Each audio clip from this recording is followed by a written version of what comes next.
या बिलाला मान्यता घेण्यासाठी आमचे राज्याचे अर्थमंत्री हे मातोश्रीवर जाऊन आला ना, आले बरोबर आहे का? आपण गेलो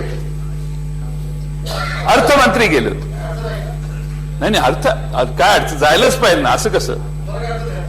चहा घ्यायला जेवायला आणखीन कशाला गेलं तरी पण अडचण पुढे आहे. रामदास कदम भाई हे अनेक वेळा जाऊनही नाशिकला असं भाषण होतं, ही सगळ्यात मोठी समस्या आहे. आमची नाही, आम्हाला काय, आम्ही विरोधी पक्षात आहे, आम्हाला फक्त 2019 दिसतंय, मध्ये आधी काही दिसत नाही आता. पण अध्यक्ष महोदय, या महाराष्ट्रामध्ये सरकारचं बिल, धोरण, त्या बिलातल्या सगळ्या तरतुदी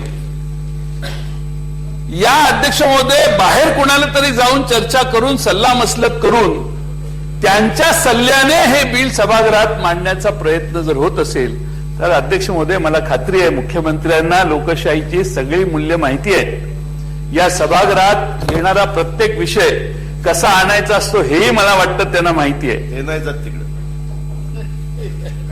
आणि त्यामुळे अध्यक्ष महोदय, माननीय मुख्यमंत्री महोदयांच्या मनाला तरी हे पटलंय का की राज्याच्या अर्थमंत्र्यांनी जाऊन कुणाला तरी जाऊन विनंती करून सांगायचं, अध्यक्ष महोदय सांगायला आमची तक्रार नाही, पण इकडे मंत्रालयात बोलवायचं. एक महानगरपालिका नव्हती, महाराष्ट्रातल्या कितीतरी महानगरपालिका आहेत की ज्यांचे करते धरते त्या गावातले लोक त्या सगळ्यांना बोलून एक मेळावा घेतला असता आणि सांगितलं असतं की आम्ही तुमचा रेव्हेन्यू असा प्रोटेक्ट करतोय, तर राज्य सरकार म्हणून काहीतरी चीज अस्तित्वात आहे, असं साधारणपणाने महाराष्ट्रात एक मेसेज गेला असता.